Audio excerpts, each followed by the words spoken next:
Vamos dar prosseguimento à correção do exercício do capítulo de globalização. Paramos aqui na questão de número 6, tá? Vamos passar aqui para 7. Beleza? Vamos devagarzinho aí. Vou pegar minha canetinha aqui. Ó, nos últimos anos, registrou-se o crescimento das trocas comerciais. É um dos grandes aspectos, né, que acompanham o mundo dentro de uma internacionalização econômica, desde a expansão marítima, né? Momento onde você tem uma integração entre algumas economias regionais, criando um grande sistema mundo. Obviamente, um sistema mundo não igualitário, né?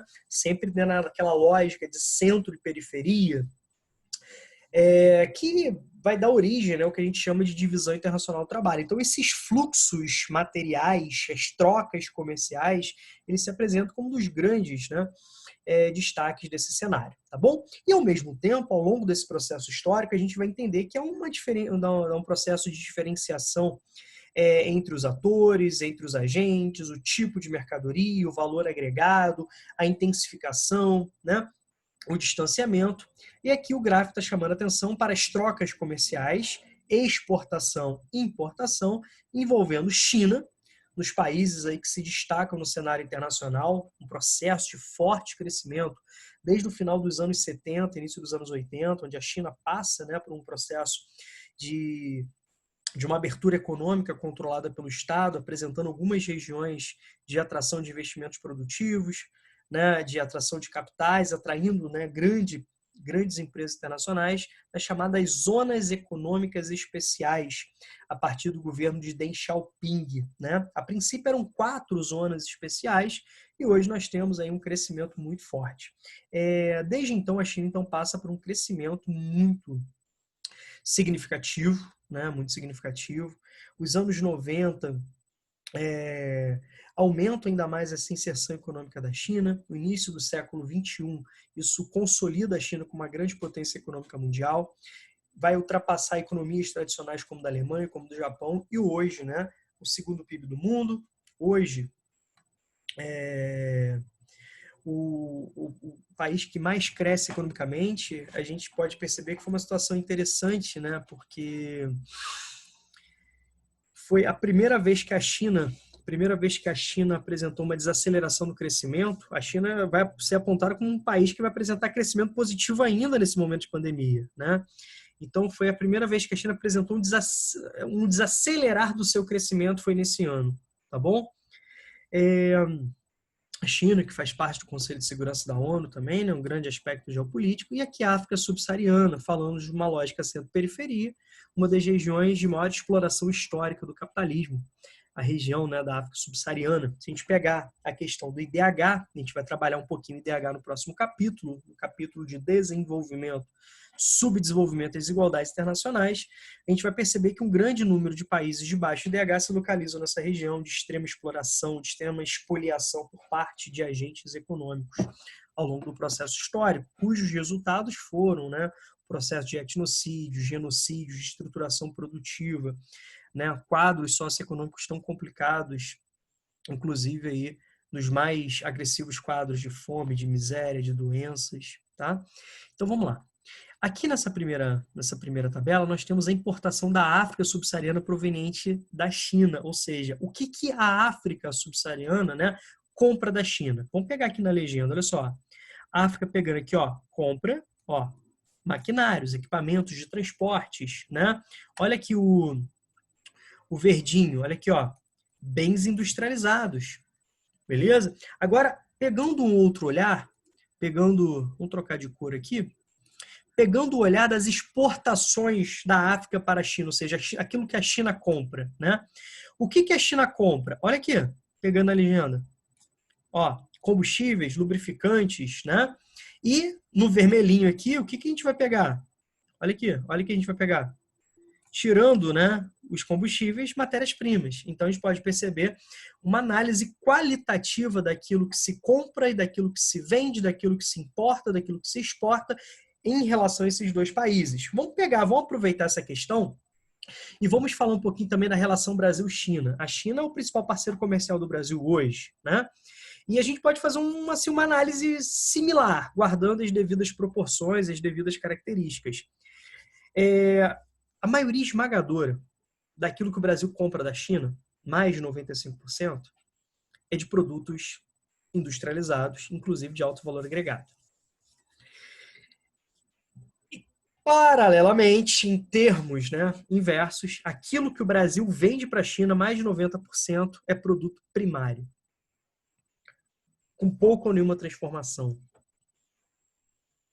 Com destaque para o minério de ferro, para a soja, tá? E com isso você pode entender, né? O Brasil ainda mantém um saldo positivo em relação à China, mas assim, o futuro não é tão promissor para o lado do Brasil, né? Então imagina quanto de soja, quanto de minério de ferro o Brasil precisa. O Brasil precisa exportar para compensar a compra desses maquinários. Ao mesmo tempo, foi extremamente interessante, né? Pegando aqui a questão para aproveitar também essa temática, a China, no contexto principalmente ali da crise de 2008, né, um fechamento, né, mundial devido a uma desaceleração, aumento do desemprego, uma retração do comércio internacional dentro desse contexto de crise estrutural do capitalismo, crise clássica, né, cíclica do capitalismo. O que a China me faz? A China me faz duas coisas. Uma, ela aumenta a poupança interna. Lembre-se que é um processo controlado pelo Estado, né? Aumenta a poupança interna. Dessa forma, aumenta a capacidade de consumo interno, ou seja, para compensar essa menor exportação, ela aumenta o consumo de um mercado interno extremamente potente, extremamente numeroso. Lembre-se que a China tem uma população que hoje é majoritariamente urbana, e além disso, desde 2009, e além disso, tem 2009 para 2011, né? Essa transição onde a China se apresenta majoritariamente urbana, e também, né, um país mais populoso do mundo, hoje tendo uma população aproximada aí em torno de 1 bilhão e 400 milhões. A segunda grande estratégia da China, que vai chamar a atenção, que a China passa a investir pesadamente, em países subdesenvolvidos, né? Países subdesenvolvidos, não somente dentro da lógica dos BRICS, dentro da criação daquele banco dos BRICS, mas financiamentos próprios da China. E investindo na América Latina, investindo em algumas porções asiáticas, investindo na África subsaariana. É obviamente que o mundo ocidental olha para essa expansão de capitais chineses como uma forma de dominação financeira, não é uma dominação com as armas, uma dominação, né, de dominação política militar, como acontece aí nos tradicionais domínios históricos, mas uma dominação financeira, uma dominação tecnológica, e o mundo chama atenção para isso, né, para a China. E outro fator que eu queria chamar a atenção para vocês é sobre a chamada Rota da Seda, a nova Rota da Seda, onde a China está fazendo parcerias com mais de 60 países, algo hoje em torno de 65 países, que a Alemanha voltou a entrar, através de um grande incremento de ferrovias, rodovias, portos, modernização, ampliação de infraestrutura de transporte, para favorecer esse deslocamento, esse comércio, né, de mercadorias. Isso é muito importante. A gente vai aprofundar um pouco em China no capítulo de industrialização. Nós temos uma parte lá só sobre China, tá bom? Beleza? Com base na análise do gráfico e considerando as características das regiões, então, com base no gráfico e nas características, né, das regiões envolvidas, a ampliação da integração sino-africana, chinesa-africana, está associada, olha aqui, para vocês prestarem atenção, principalmente, tá? Isso é aquela pegadinha de prova que pode acontecer, né? Possibilidades reais, mas que não estão diretamente relacionados, por exemplo, ao gráfico, aquilo que o gráfico quer chamar a atenção. A seguinte estratégia econômica da China, ou seja, é o olhar da China, ou seja, o que a China ganha com isso, quais são as características, o que a China quer, tudo bem? Possivelmente, obviamente, né, se fosse estratégia econômica da África, o gabarito não seria esse. A gente tem que olhar com o olhar chinês, tá? O que a China quer da África, tá? Aí tem que olhar, né, justamente para aqui, ó. Principalmente para aqui. Tá claro? Vou até marcar aqui para vocês, ó. Tem que olhar para aqui, ó, para a legenda. Tá legal? Isso é importante. Vamos lá devagarzinho aqui, ó. Diminuição dos custos de produção para as indústrias alimentícias. Primeiro, a gente está falando aqui não é de matéria-prima das indústrias alimentícias. Primeira situação. Segundo, que é o mais importante, a China atrai indústria. A China não quer exportar seu parque industrial, tá certo? Beleza? Então nós temos assim problemas na A. Olha B. Manutenção do suprimento, matérias-primas, de insumos para o setor de indústrias de base, como, por exemplo, matérias-primas variadas, combustíveis e lubrificantes, para garantir matérias-primas, recursos energéticos, para atender, cara, essa absurda necessidade, essa absurda, né? Necessidade de matérias-primas, de recursos energéticos, para essa produção, né, monstruosa da China. Né, ela recorre também a parcerias comerciais, e com isso são capitais chineses entrando, é um processo de influência chinesa avançando em outras partes do globo. Existem algumas pesquisas que já apontam que a China, já nessa década, né, que a gente iniciou essa década, essa década, né, mais ou menos 1927, 28, a China já pode ultrapassar o tamanho do PIB dos Estados Unidos. Olha só que loucura, olha a projeção que já está sendo feita. Tá? Implementação de unidades fabris do segmento de bens de consumo duráveis. Então, a China não quer implementar na África, né, indústria de bens de consumo duráveis, ela atrai indústrias, ela exporta produtos, né, industrializados. E segundo, você não consegue perceber isso pela interpretação do gráfico, tá bom? Ampliação do mercado consumidor para as manufaturas de bens de consumo duráveis. Duas situações. Não é isso que está mostrando no gráfico. Tá? O que a China quer está aqui. Não é mercado consumidor, né, que está sendo mostrado no gráfico, mas sim o quê? A compra de matérias-primas, de recursos, né, energéticos. Outro ponto que eu queria destacar também, aproveitando a questão. Gente, uma coisa, o que é mercado? Né? O que é mercado? Mercado são pessoas, tá certo? Então você tem pessoas, indivíduos,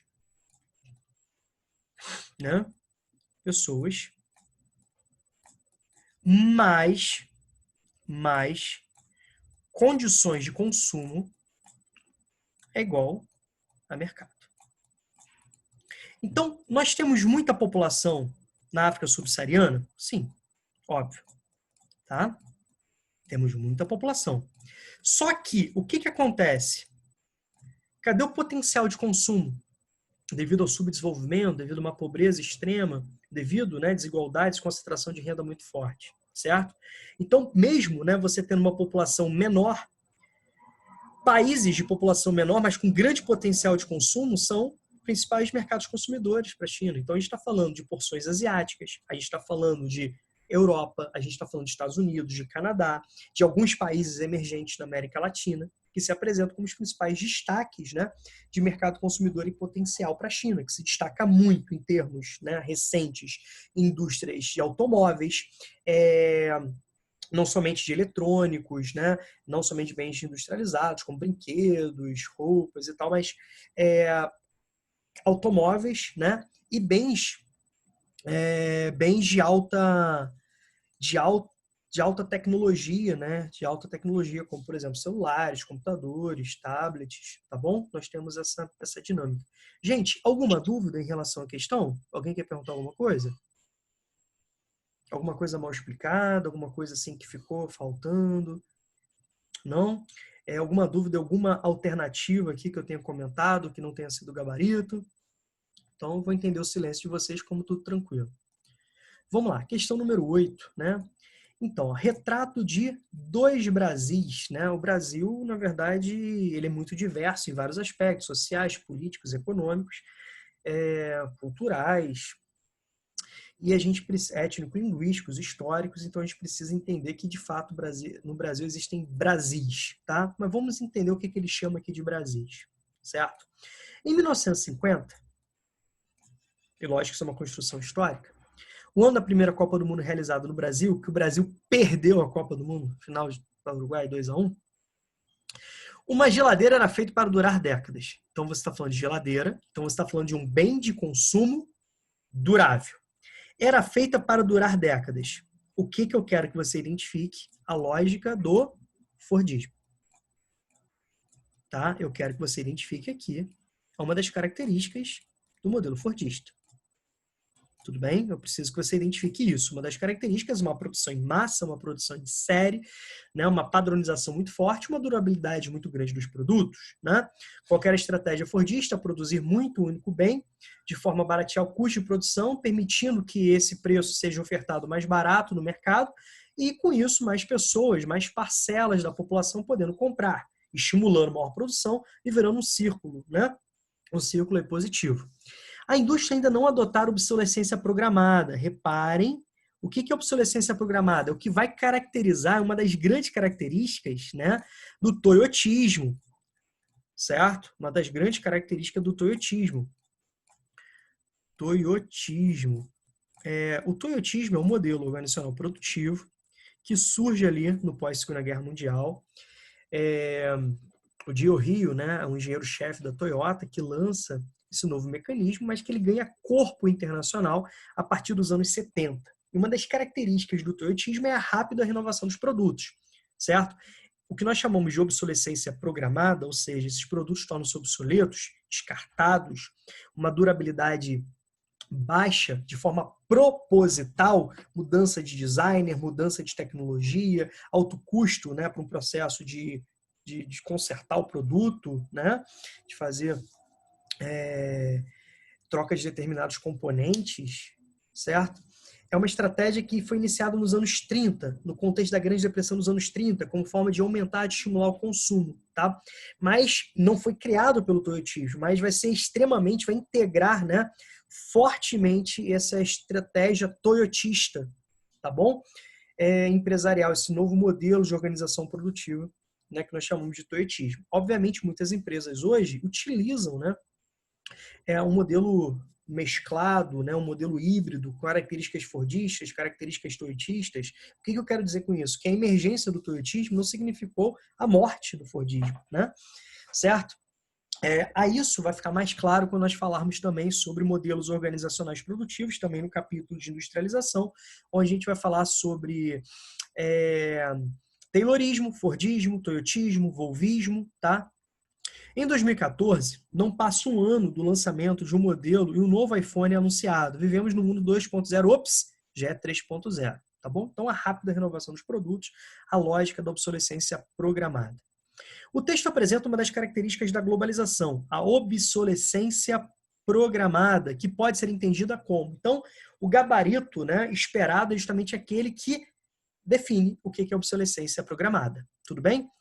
Na alternativa A, nós temos o seguinte, novo hábito de consumo caracterizado por elevados salários dos operários pelo dinheiro magnético. Para começar, vivemos uma lógica de avanço neoliberal. Consequentemente, nós temos, em grande parte da população, um processo de retirada de direitos, salários mais baixos, flexibilização e precarização no trabalho.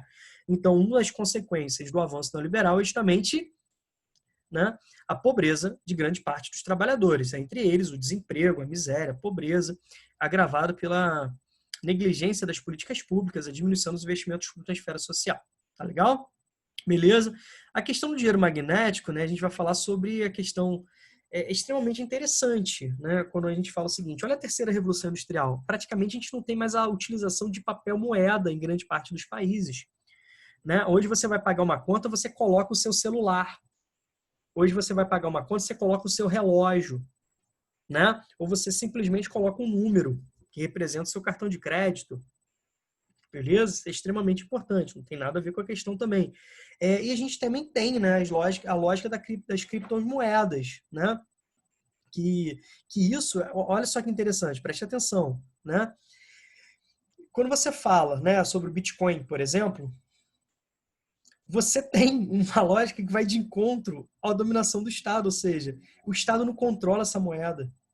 Né? Você não consegue fazer a controle dessas ações envolvendo, né, essas moedas virtuais. Isso é extremamente importante, isso é uma porrada, né, nas moedas, né, do dólar, né, do euro. Assim, por isso que os países eles estão tentando de todas as formas coibir, né, essa questão. O avanço tecnológico favorecido pela interligação acelerada dos mercados está certíssimo, né? Ou seja, o aumento do consumo favorece a competição entre as empresas, sempre buscando produtos novos, menor custo de produção, melhores condições produtivas, mas não tem nada a ver com a questão. Modelo de produção uniformizada para estabelecimento de um padrão cultural oriental. Primeiro, quando você fala de padronização, né? Uma lógica padronizada, você pensa no Fordismo. A gente vive uma lógica toyotista, que é de pequenos lotes, né? Produção por demanda, certo? Uma grande flexibilização produtiva. Então, se tem uma palavra que caracteriza o Fordismo, é rigidez. Se tem uma palavra que caracteriza o toyotismo, é a flexibilização. Segundo, padrão cultural oriental, não. A gente está falando do coque. Lembra? Mundo capitalista, ocidental e cristão. Isso é para te levar à confusão do que o modelo de uma fábrica japonesa, né, oriental, a Toyota, influenciando no contexto de consumo. Na verdade, no aspecto produtivo, organizacional produtivo, sempre visando uma produção mais barata, menor desperdício, né, de tempo, de matérias-primas, uma lucratividade maior, tá bom? Fabricação de bens de curto prazo de validade proposital, ó, é programada para aumento das vendas de modelos mais novos. Estamos aqui, ó. Tá legal? Então, essa aqui nós temos a definição, a caracterização do que é obsolescência programada, tá bom? Que a questão queria que você entendesse. Gente, alguma dúvida? Isso está muito fácil no nosso dia a dia, né? Isso está muito presente no nosso dia a dia. Foi? Os produtos são feitos propositalmente para durarem pouco. Alguma pergunta? Ninguém quer perguntar nada, não? Então, beleza. Vamos para mais uma aqui. Questão do Enem. Questão do Enem. A primeira fase da dominação da economia sobre a vida social acarretou no modo de definir toda a realização humana. Uma evidente degradação do ser para o ter. Então, aquela lógica da sociedade de consumo, do consumismo, né? E você inserir socialmente a pessoa pela lógica, né, do ter, isso agrava ainda mais contradições, pegando no Brasil a parte estrutural, né, onde a população, onde a mulher, onde o negro, onde o indígena, né, são estruturalmente, historicamente marginalizados, isso agrava ainda mais essa situação. É só a gente perceber quem que ganha menos entre homens e mulheres. A mulher entre brancos e negros. O negro, então mulher negra representa ali uma renda inferior quando comparada a um homem branco, quase 70% a menos, né? Isso alimenta vários aspectos, né, estigmáticos a subdesenvolvimento, entre eles a violência, o preconceito, a fase atual em que a vida social está totalmente tomada pelos resultados da economia, isso aqui eu queria chamar a atenção para vocês também, há uma confusão do que é cidadania, direitos e deveres de um indivíduo em sociedade. Cada cidadão tem o direito e o dever de conhecer seus direitos e deveres de exercê-los, com o consumo. Ou seja, se você está comprando, você está bem. Gente, o fato de você ter um celular, de você ter acesso à internet, isso não é garantia de você ter um emprego digno, saúde, educação, né, cultura, acessibilidade, respeito, né, nada disso, tá bom? Leva a um deslizamento generalizado do ter para o parecer. E olha que a gente vê isso nas mídias sociais, né? As selfies, né? Todo mundo feliz, todo mundo bem, alegre. Cara, mas o mundo virtual nem sempre ou quase nunca representa a realidade, do qual todo ter efetivo deve extrair seu prestígio imediato da sua função última. Ao mesmo tempo, toda a realidade individual torna-se social. Então, a gente pode perceber que o neoliberalismo ele avança com essa tendência, a caracterização capitalista do individualismo, do egoísmo, né? Diretamente dependente da força social moldada por ela. Como assim, Rômulo? Cara, é a mão de obra que produz a riqueza e, ao mesmo tempo, você necessita disso para a questão do consumo. Então, a gente pode perceber isso na pandemia, né? Questão do Enem, tá lá, uma manifestação contemporânea do fenômeno descrito no texto. Acho que a grande dificuldade é vocês prestarem atenção aqui, ó, tem que estar no texto, então a necessidade de interpretação é muito forte. Então, de novo, você pode ter afirmações verídicas, né, relações verídicas, mas que não se enquadram na interpretação do texto, por sua vez não podem ser gabaritos, né? Então, repare, olha só, vou ler todas. Valorização dos conhecimentos acumulados, exposição exposição nos meios de comunicação, aprofundamento da vivência espiritual, fortalecimento das relações interpessoais, reconhecimento na esfera artística. Vocês repararam que dependendo do texto, dependendo do comando, cara, isso tudo aqui poderia ser gabarito? Né? Não tem nada errado, teoricamente, vai depender do que está sendo colocado antes. Depende da pergunta. Tá? Então, poderia ser a resposta de uma determinada pergunta. Só que quando você fala no texto, o que você está percebendo? Olha aqui, ó. Olha aqui. Olha aqui. Olha como a gente consegue perceber. determinados aspectos, certo? As redes sociais, as mídias sociais, o afastamento das pessoas, o medo, o receio, né? Cada vez mais as pessoas estão se comunicando de forma virtual e não pessoal, física. Então, isso que a gente está fazendo na pandemia, muitas pessoas já fazem no seu dia a dia normalmente, ou seja, há um afastamento muito forte. Alguns filmes, né, inclusive, tratam desse assunto de forma brilhante. Alguns filmes europeus tratam brilhantemente essa lógica. Tem aquela série, eu não sou fã de série, assim, não tenho tempo para assistir, eu não sei nem pronunciar em inglês, é Black Mirror, né? É uma série muito famosa, que tem na Netflix, muito famosa, onde você tem episódios individuais e grande parte das temáticas dos episódios são grandes críticas a esse futuro não tão distante, tá? Impactado pelas transformações tecnológicas, da tecnologia, que isso vai aumentando, inclusive, a questão das relações, né, interpessoais, ou seja, todo esse, né, todo esse afastamento dessa tendência, né? Então, por exemplo, hoje você é amigo de artista, você segue artista, artista te responde, né? Isso é uma coisa nova, cara, mas ao mesmo tempo você nunca teve tão afastado, né, da vivência social. Tá claro para vocês, galera? Alguma dúvida? Alguém quer perguntar alguma coisa? Não? Então, beleza.